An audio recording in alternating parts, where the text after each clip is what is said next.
Oh, ini bukan rumahnya. Angkanya 912 padahal saya beli 908. Gambar di lelang itu adalah rumah itu.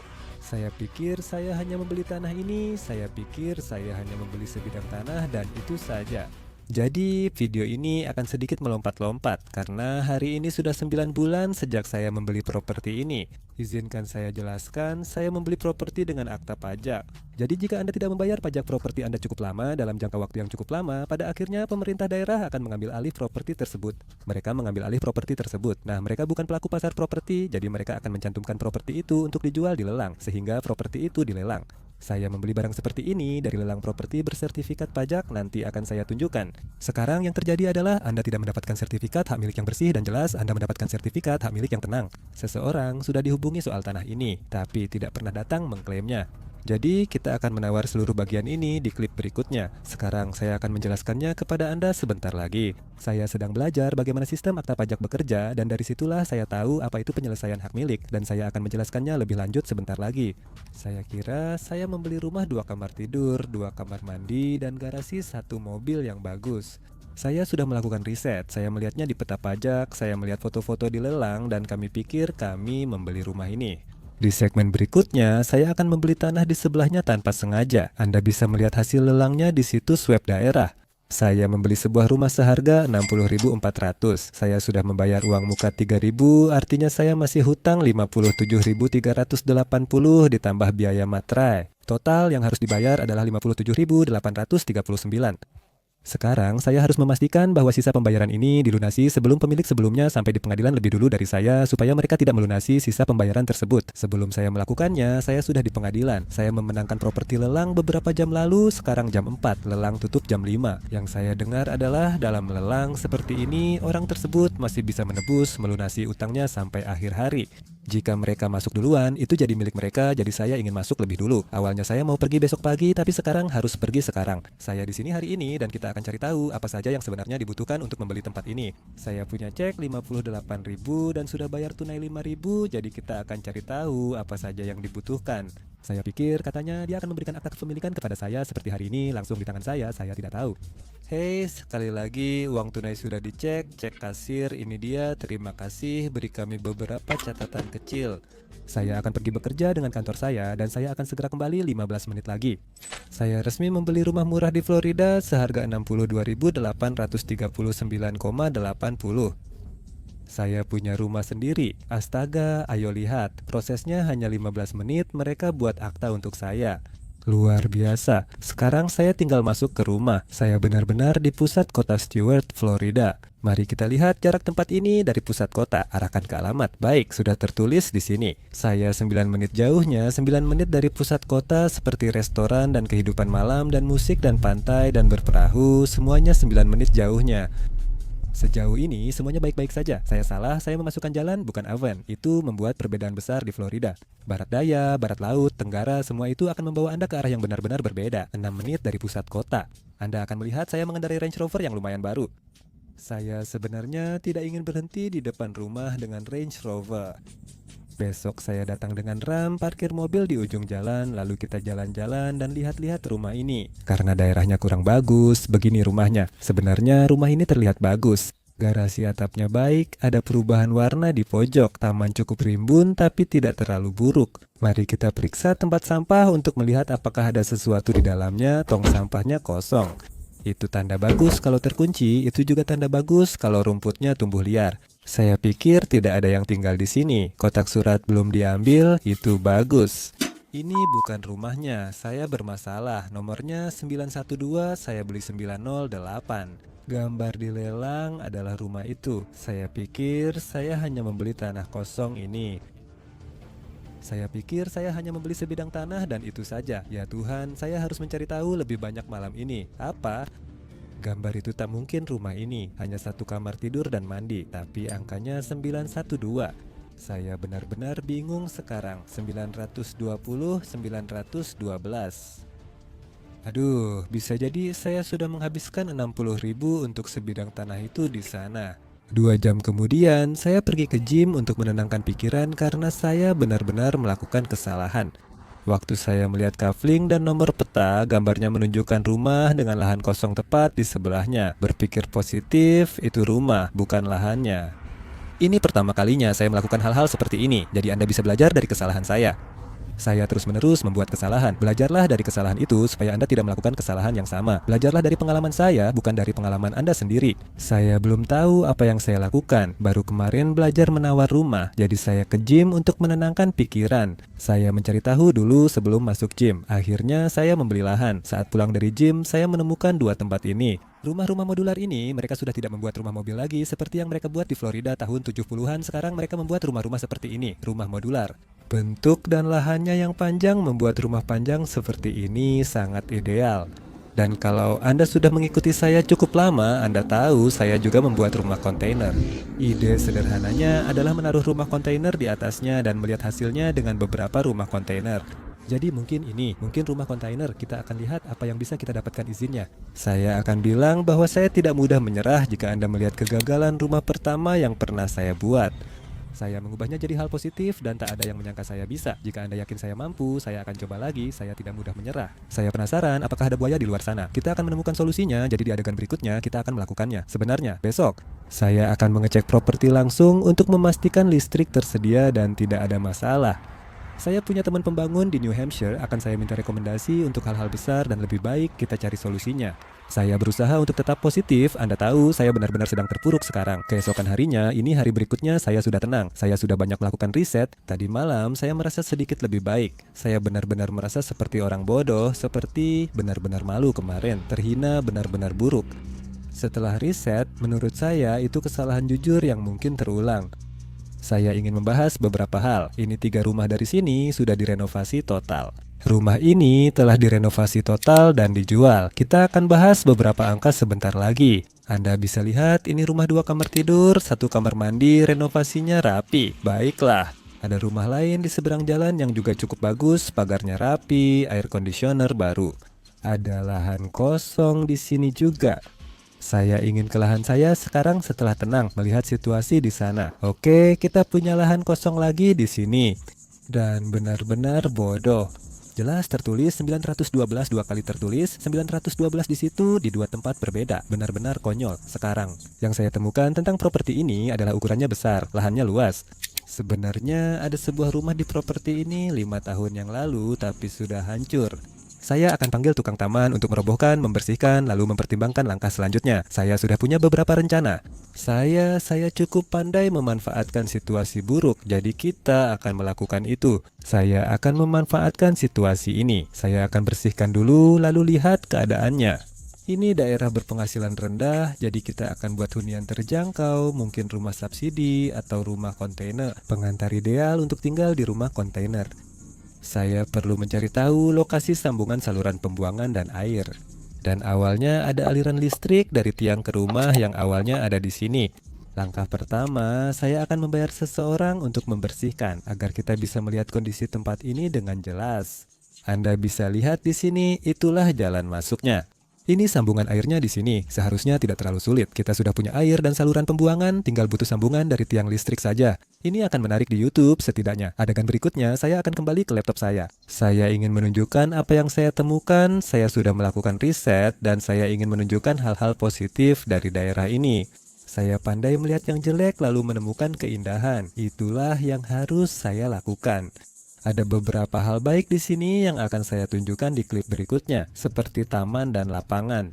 Memang ini daerah berpenghasilan rendah, tapi semua tetap butuh tempat tinggal. Kita bisa membeli rumah jutaan dolar, rumah berpenghasilan rendah, atau menyewa rumah subsidi. Ada banyak potensi, Anda bisa membeli rumah pabrikan yang sudah jadi.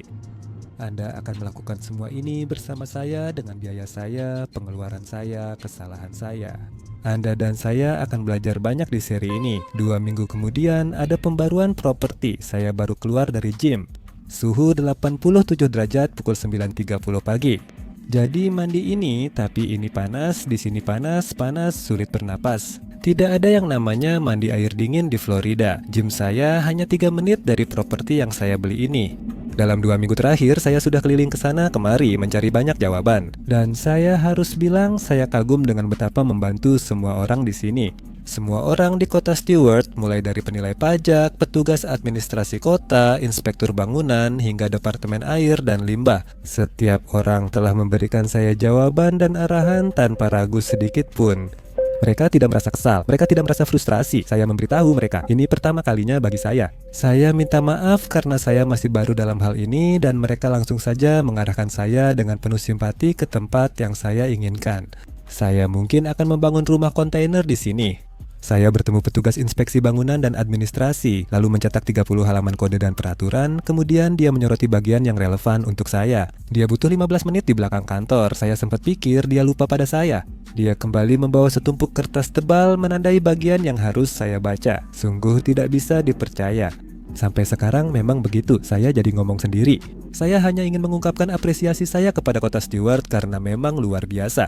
Sekarang kami sedang dalam perjalanan ke properti tempat departemen air dan pembuangan akan bertemu dengan kami untuk memberitahu saya di mana letak sambungan airnya. Sekarang kami sedang dalam perjalanan ke properti tempat departemen air dan pembuangan akan bertemu dengan kami untuk memberitahu saya di mana letak sambungan airnya. Sekarang saya sedang menyeberangi rel dan beberapa area memang agak kasar, tapi saya ingin menunjukkan yang satu ini kepada Anda. Di sini Anda bisa melihat semua paving block, lanskap yang indah. Ada gereja, rumahnya tidak jelek, ada beberapa, dan seorang pria dengan mobil Z06 di sini. Beberapa rumah atau orang bangga dengan lingkungannya. Di sini, sepertinya ada orang-orang yang peduli dan di beberapa area terlihat cukup layak. Ada beberapa lahan kosong dijual sangat murah. Saya membayar 62.000 untuk satu lahan. Sungguh bodoh. Tapi inilah kita, air dan saluran pembuangan baru saja pergi.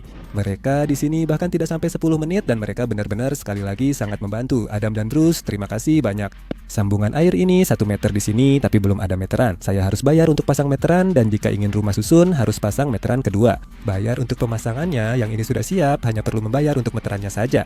Lalu saya punya sambungan saluran pembuangan dari jalan ke sini dan inilah propertinya. Saya sudah membersihkan, memangkas rumput dan merapikannya.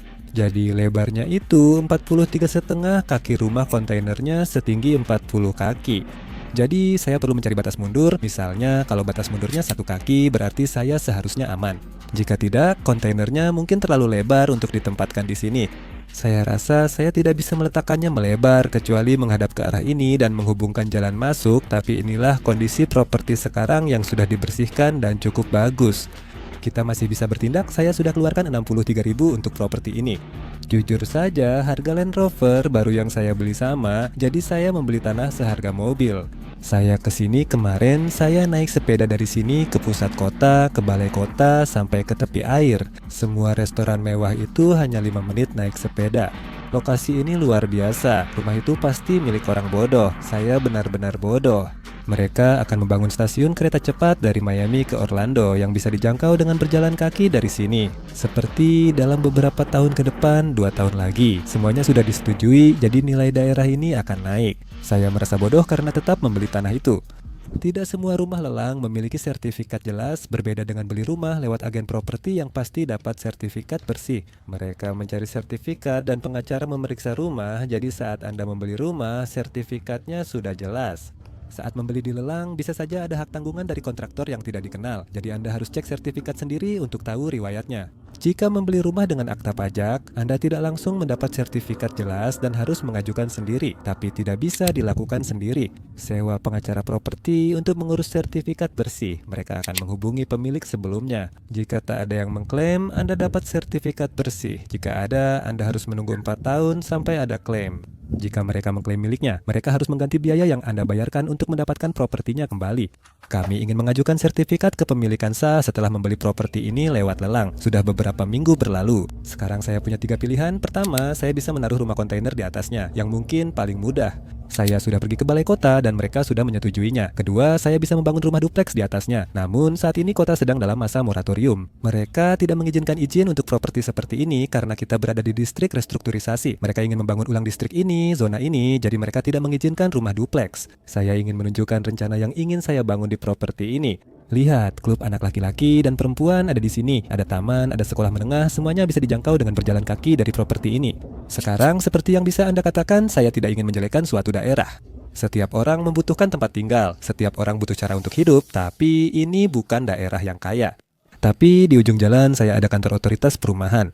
Seluruh area ini memenuhi syarat untuk perumahan bagian 8, yang berarti bantuan pemerintah, sehingga pemerintah akan membayar hingga 60 atau 70% dari sewa rumah. Saat ini, harga sewa untuk rumah dengan 3 kamar tidur di daerah ini adalah $1.800.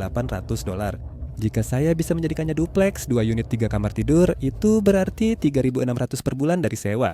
Sekarang pemerintah akan membayar 70% dari jumlah itu untuk setiap unit. Jadi pemerintah akan membayar 2.520 per bulan. Dan kemudian dibagi antara dua penyewa, itu berarti 5 berapa? 40 untuk masing-masing penyewa. Tinggal di rumah 3 kamar tidur 2 kamar mandi sangat luar biasa.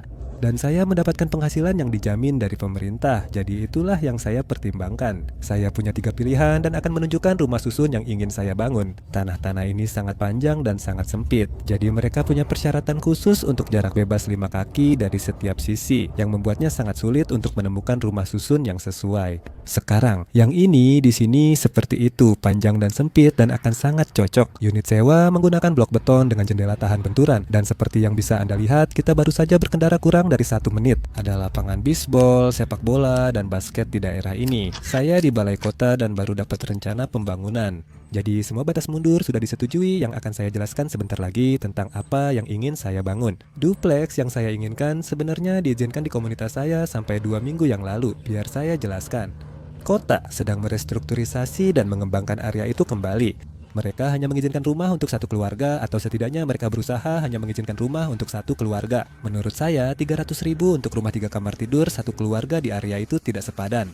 Rumah 2 lantai memberi pendapatan jauh lebih besar, bahkan bisa melipat gandakan penghasilan saya dengan biaya pembangunan yang tak terlalu mahal. Namun rumah duplex akan menghasilkan pendapatan yang jauh lebih besar. Pendapatan saya akan berlipat ganda dan biaya pembangunannya tidak akan terlalu mahal. Mereka menahan izin untuk bangunan baru di zona tersebut dan membatasi apa yang boleh diizinkan. Kita sedang buntu, jadi rumah duplex maupun rumah keluarga tunggal bukan pilihan untuk saya sekarang. Pilihan pertama adalah menjualnya. Menurut saya bisa melakukannya dan memasarkan. Saya juga punya teman agen properti, dan dia bilang kita bisa mendapatkan $10.000 lebih dari harga beli kita dengan cepat dan mudah. Atau saya bisa menaruh rumah kontainer di sana dan menyewakan rumah 1 kamar tidur 1 kamar mandi di properti itu dengan mudah. Itu sudah disetujui oleh kota hari ini. Jadi saya bisa menaruh rumah kontainer di sana, atau saya bisa menjualnya untuk keuntungan $10.000 jika saya menaruh rumah kontainer di sana. Saya akan memutar kamera karena sekali lagi itu balai kota saya dan inilah pemandangan dari komunitas saya yang menurut saya luar biasa. Jika saya bangun rumah 1 kamar di sana, sewanya 1.100 per bulan. Saya sudah mengeluarkan 60.000 untuk properti dan 60.000 lagi untuk rumah kontainer yang menurut saya nilainya kurang bertahan. Ada biaya perizinan, pembangunan, septic tank, dan banyak hal lain yang harus diurus dengan rumah kontainer. Jadi saya pikir saya mungkin akan coba jual saja dan lihat apakah kita bisa dapat sesuatu. Saya tidak tahu, lihat saja berapa yang bisa kita dapatkan. Itu akan jadi adegan berikutnya. Wah, saya suka sekali kota ini. Sudah beberapa bulan berlalu, maaf dengan rambut saya, kulit tomat, dan kaos tanpa lengan. Saya baru saja turun dari perahu dan membawanya ke balai kota. Ternyata moratorium sudah berakhir, izin pembangunan kembali diberikan. Inilah yang saya lakukan beberapa bulan terakhir. Saya menjualnya lewat teman agen properti, dia yang urus pemasaran. Kami ditawar 10.000 lebih tinggi dari harga beli, luar biasa. Setelah biaya agen properti dan penutupan, saya dapat sekitar 5.000. Memang tidak banyak, tapi tetap untung bersih daripada rugi. Setelah dipotong pajak, kami hanya mendapat sekitar 2.500 rumah. Itu akan dijual ke investor yang ingin melakukan hal yang sama seperti saya. Karena Anda membangun rumah susun, sewa untuk program bagian 8 moratoriumnya baru saja berakhir. Jadi usulannya ditolak, negara bagian tidak mengizinkan, mereka tidak mengizinkan. Izin restrukturisasi diizinkan dan saya bisa membangun rumah susun di properti itu lagi. Itulah yang akan kami lakukan di properti itu. Sekarang, lupakan 60.000 dan properti nomor 1. Lihat ini.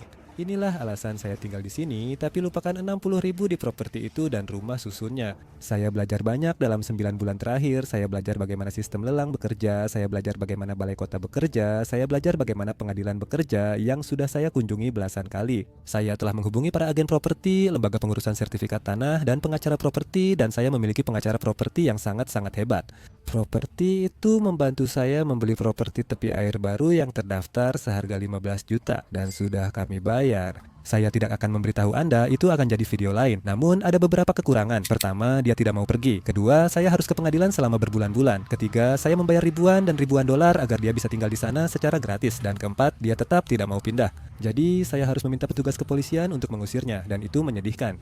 Semua barang pribadinya masih di sana, dan saya harus mengemasi kenangan serta pusaka keluarga mereka. Dan kami tidak akan membuang semuanya di video berikutnya. Saya akan membeli rumah sitaan dilelang dari bank. Saya akan tunjukkan kerepotan di balik layar sekarang. Kami memang mendapat ratusan ribu dolar ekuitas, tapi banyak hal yang terlibat dan Anda harus jadi pembeli tunai, begitu juga properti ini. Uang tunai harus tersedia dalam 24 jam untuk diserahkan ke petugas akta di pengadilan. Kalau saya kehilangan uang muka, Anda harus membayar di awal. Anda bisa menawar hingga 10, misalnya sebagai uang muka 10% dari jumlah maksimal tawaran. Jika membayar uang muka 10, Anda bisa menawar 100, lalu harus melunasi 90 dalam 24 jam atau kehilangan uang muka. Jadi begitulah cara saya membeli properti itu. Saya membayar lebih dari 60 ribu dolar untuk itu. Sekarang saya bisa mendapatkan izin untuk membangun rumah 2 keluarga, dan itu akan menjadi proyek berikutnya yang akan kami kerjakan di masa depan. Saya membeli rumah sitaan sendiri, mempelajari prosesnya, lalu membeli kondominium 2 kamar tidur, 2 kamar mandi. Semua itu terjadi dalam setahun terakhir. Setelah setahun di Florida, kini kami punya 3 properti, beberapa properti berpenghasilan, dan 1 rumah. Itu sangat menarik bagi saya banyak belajar. Properti itu jadi katalis banyak hal keren.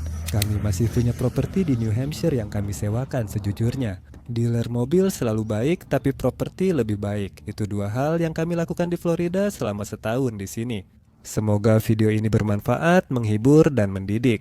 Saya akan melanjutkan seri ini dan membagikan banyak hal yang saya pelajari tahun lalu kepada kalian semua. Jika kalian ingin belajar bagaimana melakukannya sendiri, cukup ikuti saja karena saya juga sedang belajar seiring berjalannya waktu, jadi kalian bisa melihat bagaimana caranya. Jangan ulangi kesalahan saya, lakukan yang berhasil bagi saya. Kalian pun bisa jadi mogul properti, bukan? Itu saya sangat sarkastik, jadi terima kasih sudah menonton. Sampai jumpa lagi, semoga harimu menyenangkan. Sampai jumpa di bagian 2 atau 3 atau 4 atau apapun itu, di mana kita akan berada selanjutnya. Banyak hal terjadi, rumah pembunuhan, rumah sitaan yang digusur, lalu rumah susun di daerah keras. Terima kasih menonton, sampai jumpa, adios.